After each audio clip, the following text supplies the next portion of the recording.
Olá, telespectador do AmazonSat, programa Literatura em Foco gravado no Seringal Hotel, que nos recebe com este delicioso café da manhã. Nosso convidado, professor doutor Neuler André Soares de Almeida. Falaremos da sua dissertação de mestrado, A Dinâmica do Desenvolvimento Econômico no Amazonas, com o subtítulo de Desafios e Perspectivas. É com ele que você vai navegar um pouco na economia do estado do Amazonas. Professor, na Amazônia, a questão do desenvolvimento tem que ser discutida por quem mora na Amazônia. Há, de certa forma, um grupo muito grande de pesquisadores que nunca vieram aqui, mas que tentam mudar o pensamento dessa Amazônia. O senhor defende essa ideia também? Sim, com certeza. É importante ressaltar que a nossa região é uma região muito complexa, uma região heterogênea, e a Amazônia ela precisa ser estudada por quem é daqui. Quem é da terra conhece a realidade da nossa região. Nós temos uma região distinta em relação a outras regiões do Brasil e em relação a outros lugares do mundo. Nós temos aqui o regime das chuvas, nós temos o clima, a própria cultura. Então a região em si é uma região que precisa ser estudada e que precisa ser discutida e precisa ser analisada por quem é da nossa terra. Então eu sou a favor dessa perspectiva e incentivo aos demais colegas que estão iniciando aí na academia que também desenvolvam projetos, trabalhos, estudos e pesquisas voltados para a nossa região. Toda pesquisa, especialmente no trabalho de campo, tem suas dificuldades. O senhor, desde a graduação, foi procurando seguir o mesmo caminho. Quais as dificuldades que o senhor teve, por exemplo, nas pesquisas de campo? Quando eu iniciei meus estudos na Universidade Federal do Amazonas, no curso de Economia, foi um momento assim, muito especial na minha vida, né? Porque eu tive contato com outros pesquisadores e outros professores que tinham uma forte influência na nossa região, no que diz respeito à dinâmica e à perspectiva econômica da nossa região. Então, eu tinha uma grande preocupação em relação ao crescimento e desenvolvimento do nosso estado.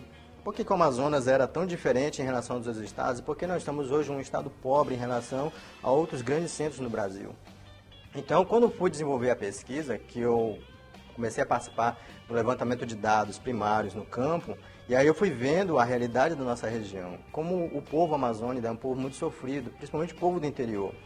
As pessoas, por exemplo, em outros locais do Brasil, não entendem que para você desenvolver pesquisa aqui na Amazônia, você tem que pegar barco, você tem que andar de rabeta, você tem que atravessar igarapé, você tem que andar picadas no meio da floresta até chegar a uma determinada comunidade totalmente isolada, sem energia elétrica, sem água potável.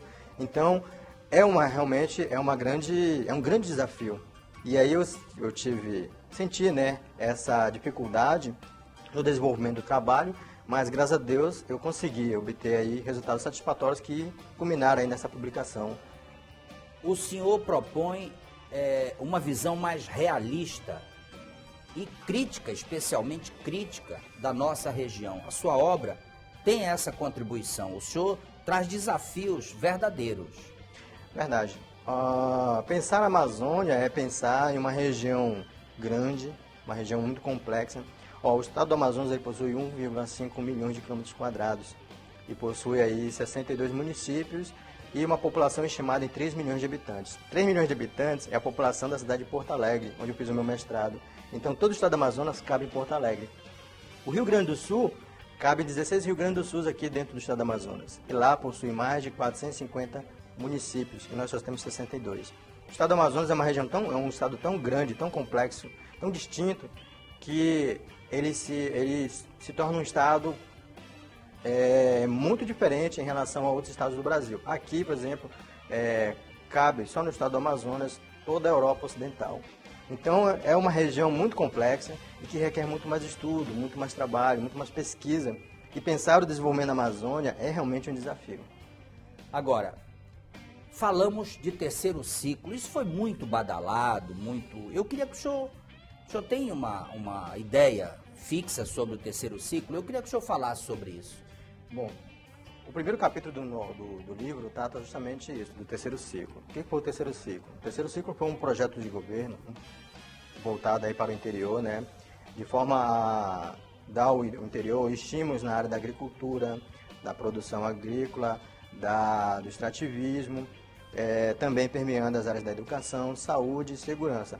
Mas o que acontece? Quando o terceiro ciclo foi desenvolvido, na época da gestão do então governador Amazonino Mendes, tinha-se o interesse de desenvolver o interior do estado do Amazonas, porque a capital, Manaus, estava passando por um processo chamado polarização. O que é isso? Toda a demanda de bens e serviços estavam concentrada em Manaus. O contingente populacional maior do estado é em Manaus. Nós temos 3 milhões de habitantes, desses 3 milhões, 2 milhões vivem na cidade de Manaus. E aí o que acontece? O nosso estado ele estava passando por essa dificuldade muito grande, porque quando existe essa polarização, tudo concentra em um único ponto. Então Manaus se tornou uma cidade-estado, igual como as cidades-estados na antiga Grécia.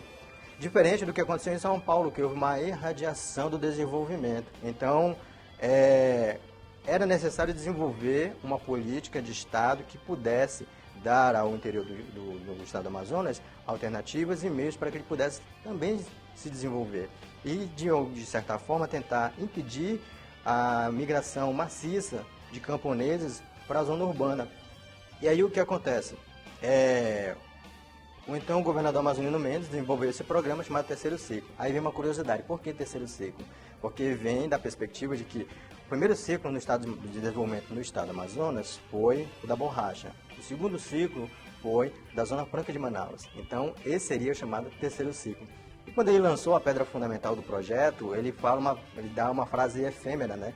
Ele diz que as pessoas iriam olhar para o terceiro ciclo pelo antes e o depois. Enfim, o programa Terceiro Ciclo, ele teve seu lado positivo, porque foi uma política de governo voltada para desenvolver o interior do estado do Amazonas, mas também teve suas falhas, seus erros e suas dificuldades.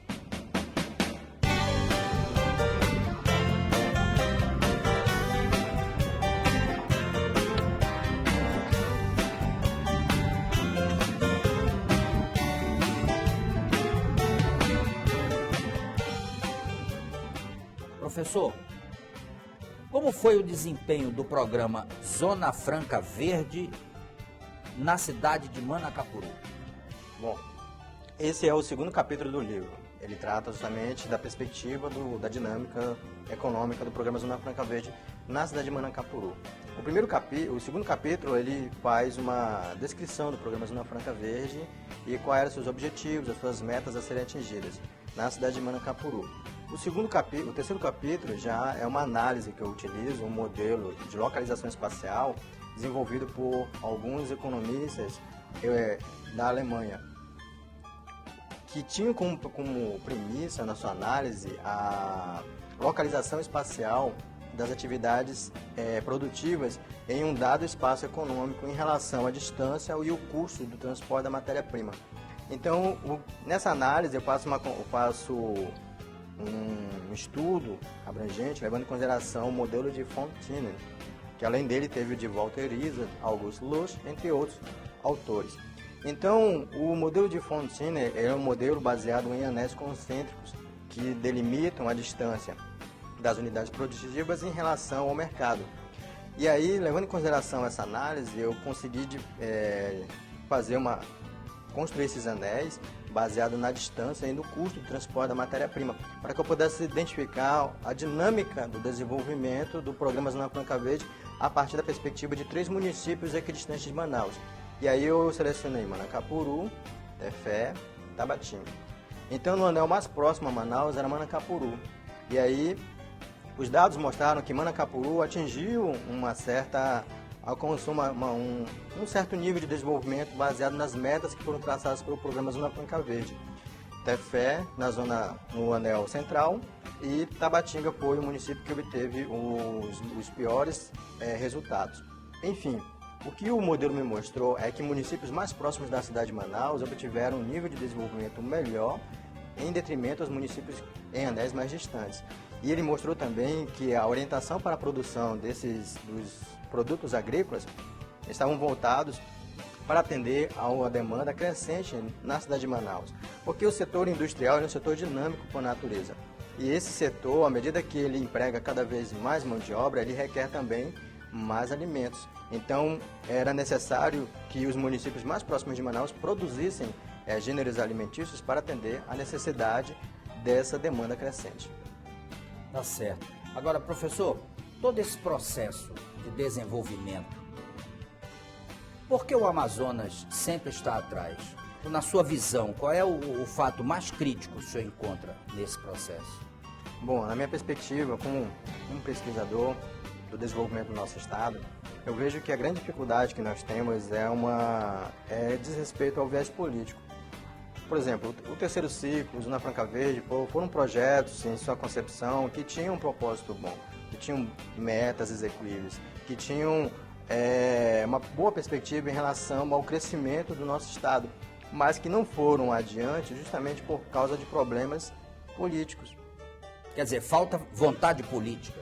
Falta mais investimento, falta mais interesse, falta uma verdadeira revolução no que diz respeito ao processo de desenvolvimento no nosso estado.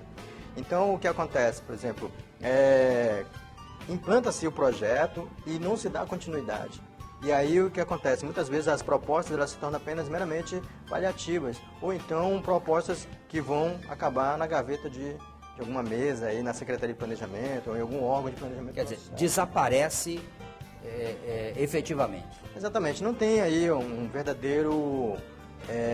não se dá a devida importância a esses projetos, de forma que eles possam ter uma continuidade, que eles possam gerar os estímulos necessários para o desenvolvimento no longo prazo. Tá certo.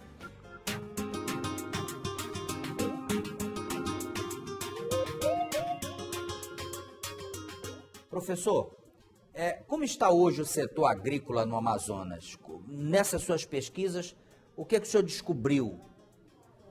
É importante ressaltar que a produção agrícola aqui no estado do Amazonas difere muito em relação a outras regiões do Brasil. Por exemplo, quando eu estive fazendo o mestrado no Rio Grande do Sul, eu pude ver que realmente lá existe o produtor rural. Então, você anda pela estrada, você vê produção de milho até onde a vista dá. E aqui a perspectiva da agricultura é de produção agrícola familiar.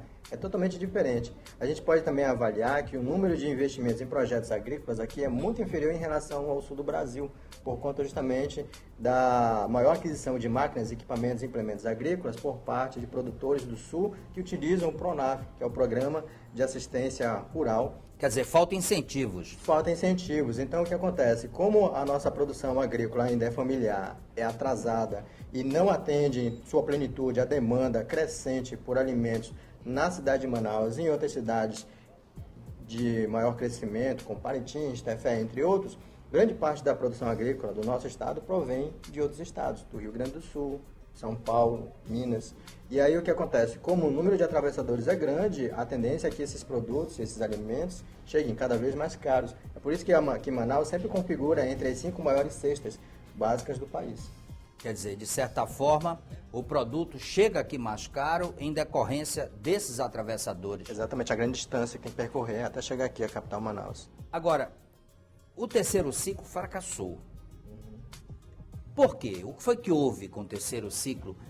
É essa descontinuidade do governo ou um abandono desse homem que está no interior?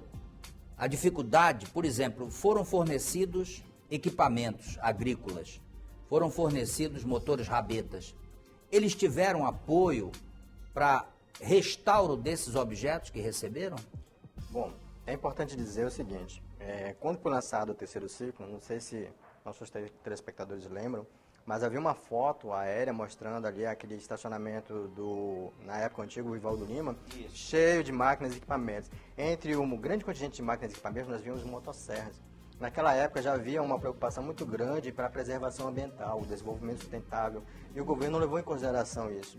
E aí o que acontece? Grande parte desses implementos agrícolas, dessas máquinas, desses equipamentos, se perdeu. Se perdeu porque não houve um esforço no sentido de qualificar e preparar a mão de obra no interior. O pequeno produtor no interior, o extrativista ou agricultor familiar, ele não se vê como empresário. Isso é a grande dificuldade que a gente tem no nosso estado. Ele prefere o consumo diário, a manutenção da família e o pouco que sobra vai para venda. Exatamente. Então é preciso haver uma reformulação cultural no interior do estado do Amazonas, no sentido de melhorar essa mão de obra, de melhorar esse empreendedor. E aí vale ressaltar também que houve discrepância no que diz respeito à dotação dos recursos. Por exemplo, em 1997, havia-se em torno de 14 mil projetos selecionados para receber em torno de 58 milhões de reais de investimento. Só que o que aconteceu? Foi aprovado apenas 12 e aquele recurso de 58 mil caiu para 20 mil. Então, o que acontece? Havia sim um programado 14 mil, mas o realizado foi muito aquém daquilo que foi esperado. E o próprio terceiro ciclo não tinha uma estrutura de planejamento com orçamento, com dotação e com uma perspectiva de metas a serem atingidas no médio, no curto e no longo prazo. O senhor acaba de concluir o seu doutorado. É uma continuação deste trabalho ou o senhor foi por outra linha? Bom, eu adentrei para uma outra linha, porque no livro, além dos desafios, também existem as perspectivas. Quais são as perspectivas para a nossa região? Eu vejo na biotecnologia uma oportunidade muito grande de crescimento econômico no nosso estado. Por quê? Porque nós estamos aí sobre uma rica biodiversidade, tanto da flora como da fauna. E aqui existe uma perspectiva muito grande de se encontrar matéria-prima, principalmente para a indústria de fármacos, que é uma indústria que movimenta mais de 500 bilhões de dólares ano. E que há uma carência nossa. E existe uma carência muito grande. Então, existe um esforço muito grande de alguns pesquisadores na nossa região de melhorar geneticamente alguns produtos, como o açaí, como o pau rosa, feito pelo professor Lauro Barata lá na Universidade Federal do Oeste Paraense, os estudos, principalmente no que diz respeito à cadeia produtiva de alguns produtos da Amazônia, como os óleos essenciais, que é o foco da minha tese de doutorado. Tá certo. Professor, infelizmente, televisão é tempo. Nós estamos chegando ao final do programa e agora o senhor tem a oportunidade de se despedir e, naturalmente, apresentar seus agradecimentos. Muito bem. Em primeiro lugar, quero agradecer ao programa AmazonSat pelo programa Literatura em Foco. Acredito que é um programa muito importante que visa valorizar o pesquisador, o profissional e o historiador aqui no nosso estado. Agradeço a você, Ibrahim Baz, pelo convite. Eu me sinto muito honrado de poder estar aqui, dando também a minha contribuição no que diz respeito à publicação de trabalhos e pesquisas que venham a engrandecer a nossa região. Agradeço à Universidade do Estado do Amazonas pela oportunidade de poder ali participar do Observatório do Polo Industrial de Manaus, com pesquisas acadêmicas orientando os alunos. Agradeço à Universidade Federal do Amazonas pela oportunidade de poder ter feito a minha graduação e ter adentrado no campo da pesquisa justamente por conta deste incentivo. E também a Fundação de Amparo à Pesquisa pelo projeto Biblos, né, que ele continue e que muitos dos pesquisadores também tenham a oportunidade, assim como eu, de poder publicar suas obras, e também ao CNPq pela Bolsa de Iniciação Científica, né, e as demais bolsas que me permitiram aí desenvolver as pesquisas. Tá certo. No mais, muito obrigado. Tá certo. O prazer foi nosso, a alegria foi nossa de trazer a sua obra a conhecimento de todo o público, especialmente da Amazônia. Chegamos ao final de mais um programa Literatura em Foco. Claro que eu renovo o convite, nós estaremos juntos e eu tenho certeza disso. Estaremos juntos na próxima semana, porque Deus haverá de permitir. Eu te encontro e te recebo com a nossa equipe na próxima semana com um novo livro produzido aqui para você ter conhecimento. Um forte abraço e até lá.